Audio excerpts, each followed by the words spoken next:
Hi, I'm here in a weird place.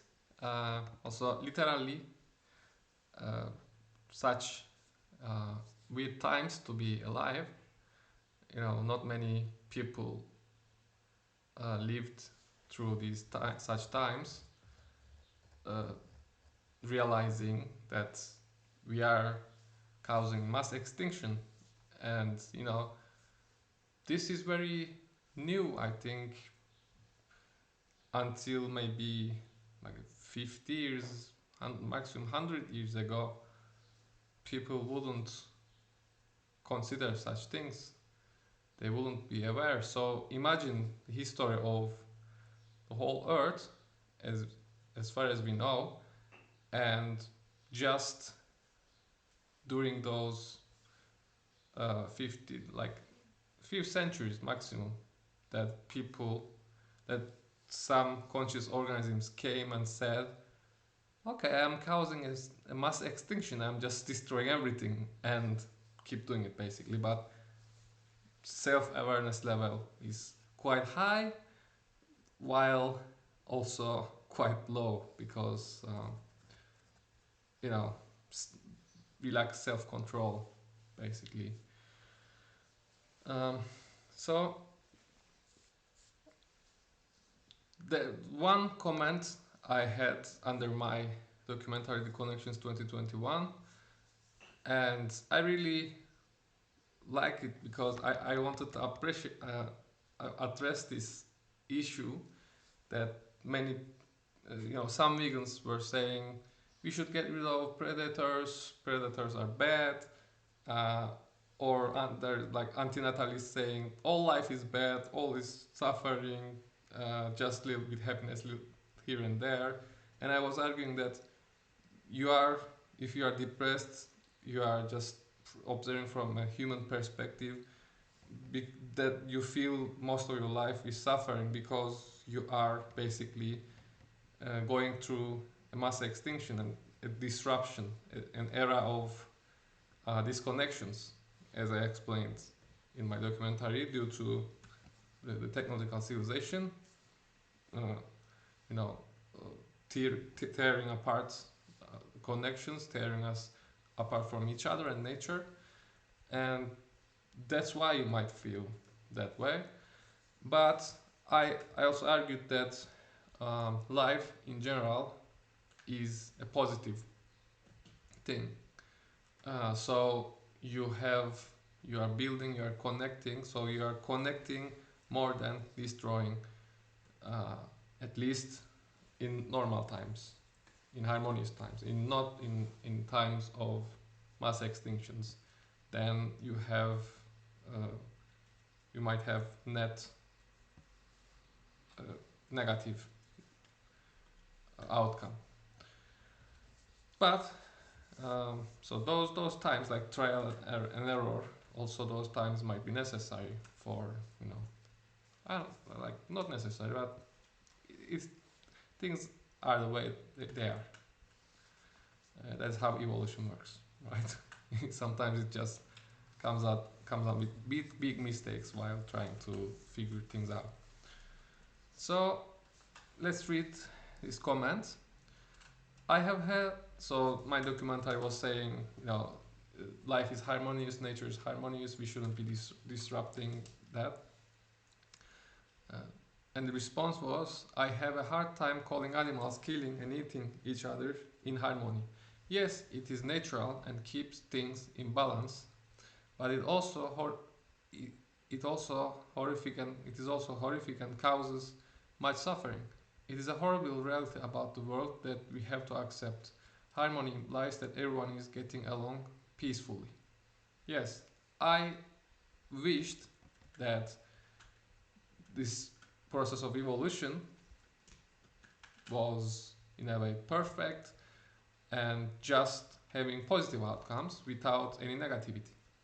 But as some of you might already know from Zen philosophy, yin and yang, that for there to be positive, there must be some negative too. Without the negative, you can't have positive.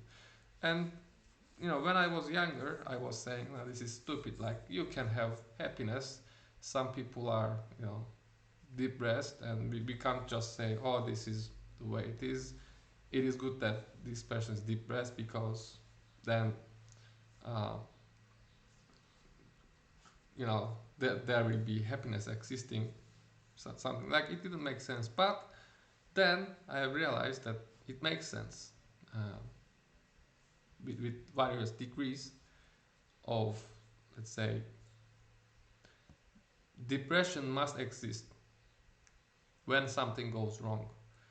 So we will feel that we are going in the wrong direction and seek for happiness.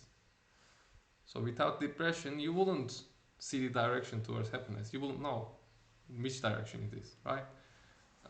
So it is like lack of happiness is depression. It's kind of. So it started making sense. And the same thing I will argue here as well. So I wrote the comment. Let's see. Good point, but unfortunately, we don't have any alternatives for that. That's one thing. I mean, nothing in practice that we can do to correct that. I mean, this is how the whole universe works, basically, like the nature of existence we are dealing with. In most cases, predator animals serve the function of eliminating the unfit, and many people know that, and the healthy would live their lives pretty much freely until almost old age. For example, for antelope, so I just looked up some species of antelope, a species that we always see on TV being hunted, because that's what brings attention. I mean, just because we are frequently seeing uh, predators hunting on prey, because that's action that just uh, makes us excited as another species that is like has some fear of being preyed on. So that they are just presenting us that. But if they just put uh, us on TV, that those animals are grazing, eating for years and years, nothing happens. Just walk, run away, like being friends, etc. So these are all in happy moments in their lives, neutral or some positive moments, long periods, for years. But just one day, within a minute, a lion comes and kills the gazelle or the antelope. So, uh, of course, I'm not saying that just killing quickly is the right thing, but as you will see, that there must be uh, predators. And I will also talk about a world without predators, how it might look like. Um, so also there were other studies that were saying as animals get bigger, like more complex animals, bigger animals, the lifespan in captivity versus the lifespan in the wild doesn't change much on average. So an elephant would even live maybe longer in the wild than in the captivity, because there are basically there might be some predation, but when they are very old or sick, and that doesn't happen very often, so they can, and they protect each other as a herd. So an elephant must be really sick and really old to be preyed on.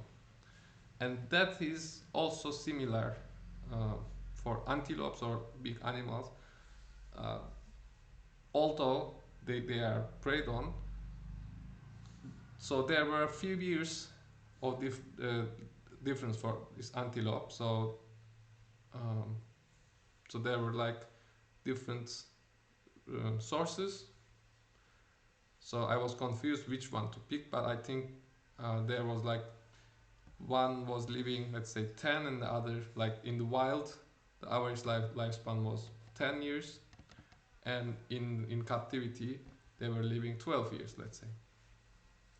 So that's one thing, that they are just living quite long times. Let's say for a human it would be 55 years or 60 years of their life that we live in happiness. And at 60, I mean, for humans it won't be even 60, because if you eat healthy plant-based, whole foods, plant-based diet, which our nature demands, we will be able to live quite fit until 65, or even some people in 70, they are just doing marathons. So when your health declines, then you might expect to be hunted on, or when you lost your hearing, etc. But let's say 60. So until 60 you live like normal lives,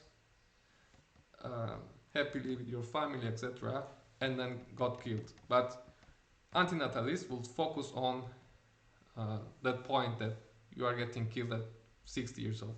That's bad, but so let's keep reading, because I will also discuss some further points that will maybe convince you that actually having predators is crucial for happiness in a way.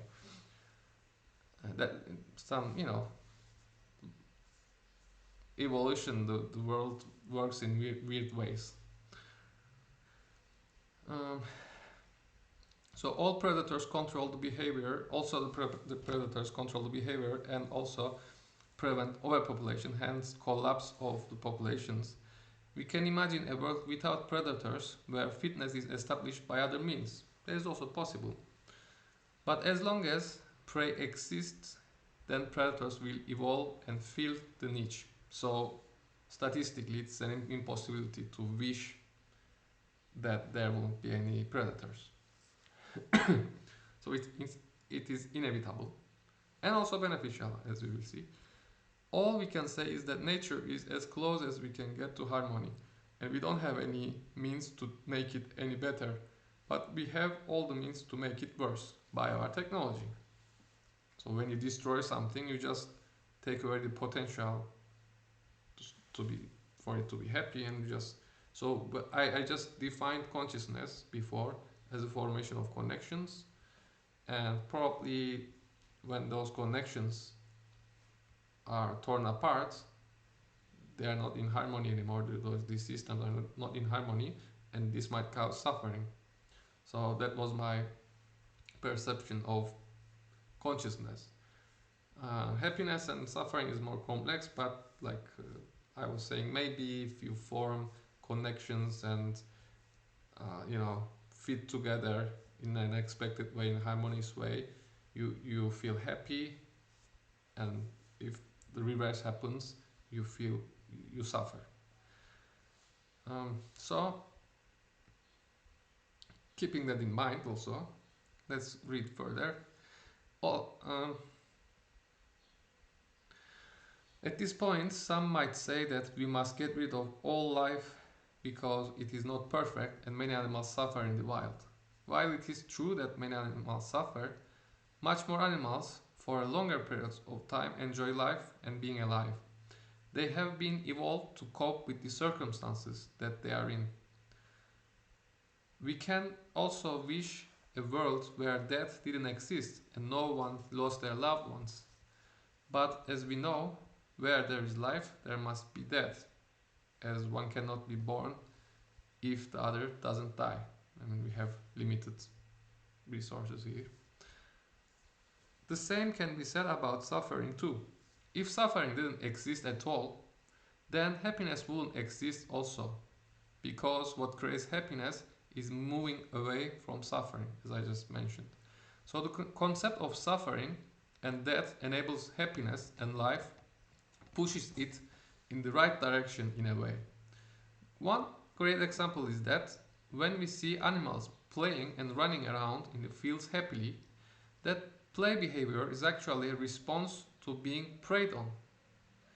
They are practicing their fitness, including human children.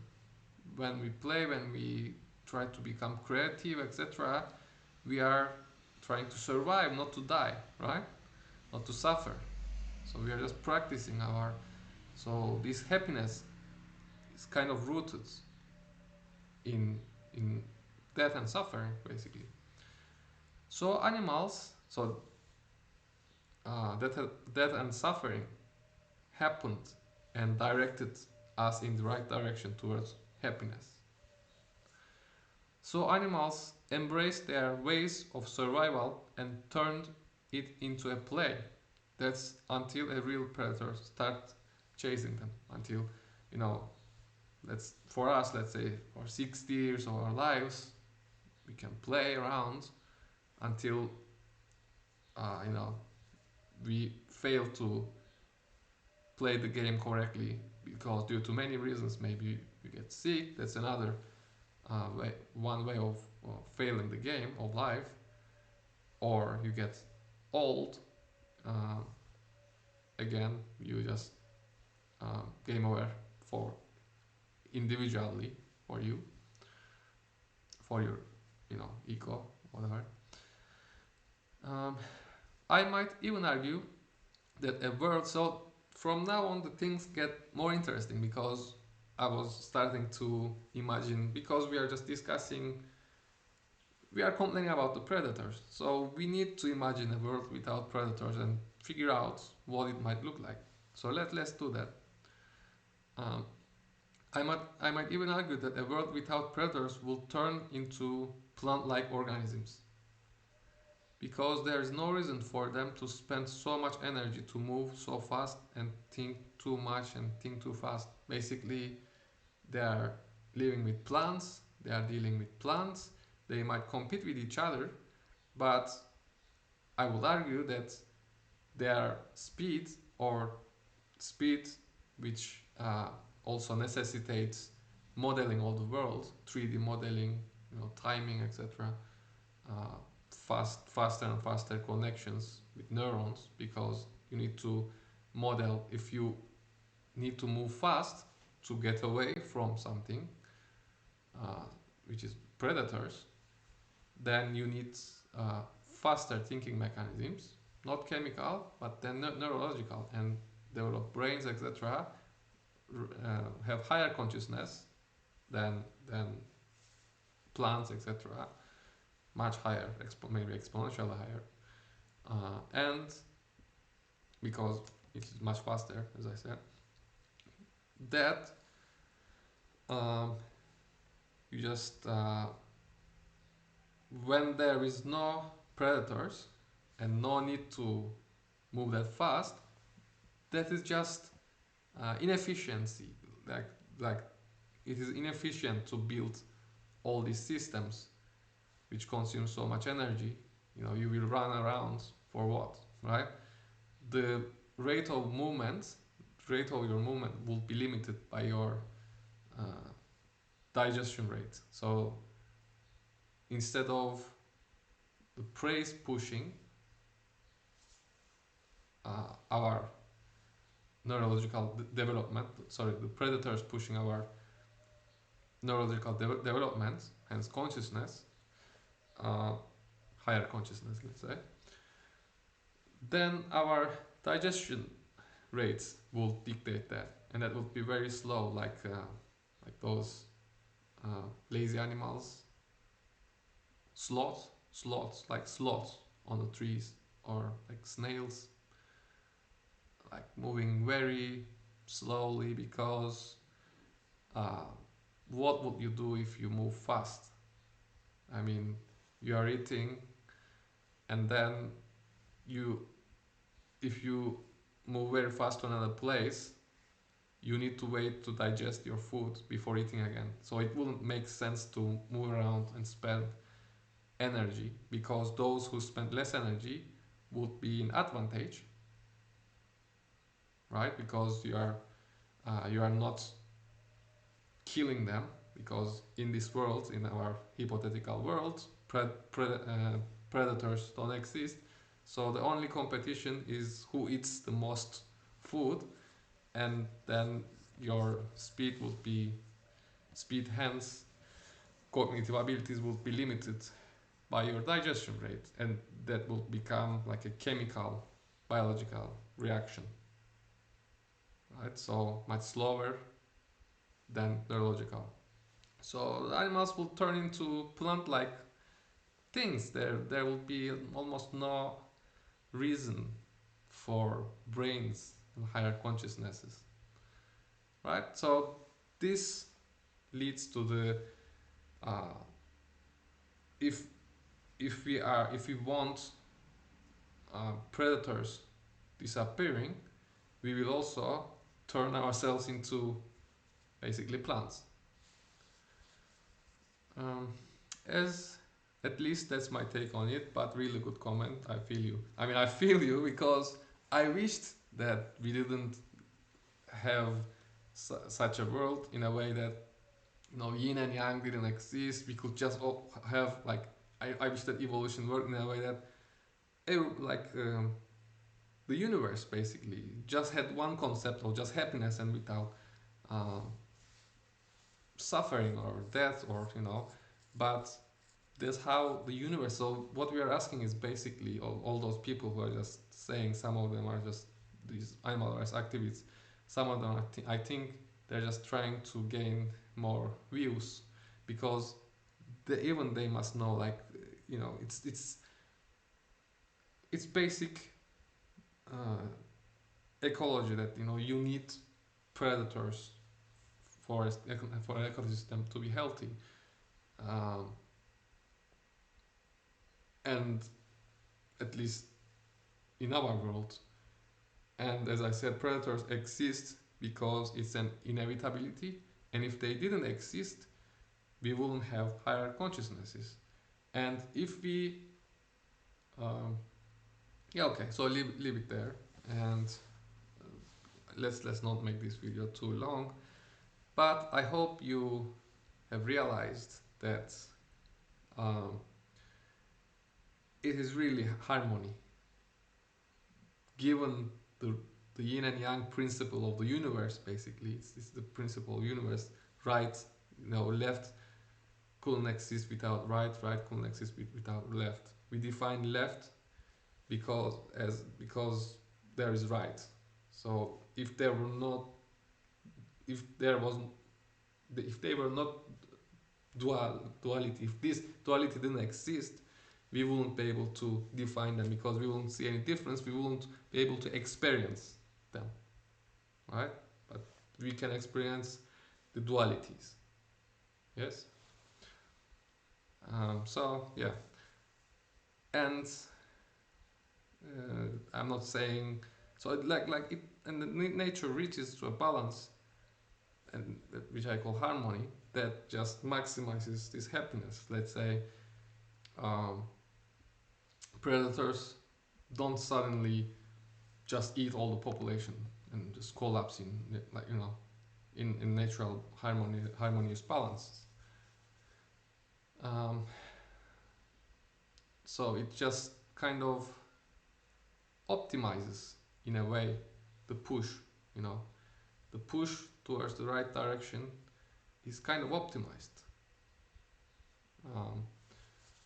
That's this, some call it arms race, but it's like really helping each other. It's not a war. It is really helping each other to raise each other, including prey and predators, to higher consciousness levels. And by doing that, also to enable feeling happiness. And as I argued, I mean, I'm of course not ignoring all the suffering that is going on, starvation of animals, but this is especially caused by right now human-induced. When there was harmony, things changed really very slowly. So the animals would be adopted there, and let's say there might be some droughts, but in general, uh, they didn't have that much problems in I would argue for the most of the Earth's history, except those cases of mass extinctions, which we are going through. One, which why I am against technological civilization, because it is the root cause of this sixth mass extinction, and it can't be turned into something sustainable. You know, just watch the Connections 2021 short documentary, and you will understand everything. Be vegan. Of course, I'm not saying this is an excuse to murder animals, because you are not a wild predator as much as you like to think, because you look at them, this lion strong, you know, oh, shark, bear strong, just live like an elephant. They're strong as well, why not just, or rhino or something, you know, just see them as your examples. If you are an insecure man trying to uh, extrapolate other animals onto your, just, you know, your behavior, uh, just have some other, they are much more stronger animals that just can kill a lion if they just want it. They just don't, because they are really like uh, in a way in control, like they are not deranged animals. um, so yeah, just have them as your example. um, if you are not a wild natural predator, don't act like one. Stop consuming animal products, be vegan. Yeah, you know, basic sense, like, you know, common sense, which is not common. uh, so see you in another video.